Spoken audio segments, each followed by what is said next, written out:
तर मित्रांनो, आज आपण बघणार आहोत की पित्ताची गोळी जेवायच्या आधीच का खायची असते. बरेच डॉक्टर पण लिहून देतात की पित्ताची गोळी ही जेवायच्या आधी घ्या, पण आपण कधी विचार केला आहे का? जसं की ते आज आपण समजून घेऊ. त्याआधी चॅनलवर नवीन असाल तर चॅनलला सबस्क्राईब करा, व्हिडिओला लाईक करा आणि तुमचे काही प्रश्न असतील तर कमेंट बॉक्समध्ये नक्की विचारा. तर मित्रांनो, पित्ताची गोळी ही जेवायच्या आधी अर्धा तास नाही तर पाऊण तास आधी घ्यावी लागते. कारण जेवायच्या पहिला आपल्या जे आधीपासून जे ॲसिड असते ती कंट्रोल होते. त्यामुळे जेवल्यानंतर ॲसिडिटी कमी प्रमाणात जाणवते. त्यामुळे आपली पचनक्रिया सोपी होते आणि पोटात जळजळ कमी होत राहते.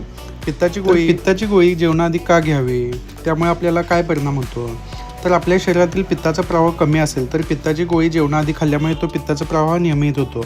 तर काही लोकांमध्ये पित्ताची गोळी जेवणानंतर घेतली तर मळमळ होते, उलटी होऊ शकते. त्यासाठी आपण पॅन्टोप्राझोल किंवा राबिप्राझोल हे कॅप्सूल किंवा टॅबलेट फॉर्ममध्ये असते ते आपण घेऊ शकतो. आणि पित्ताचा त्रास जर खूप जास्त असला तर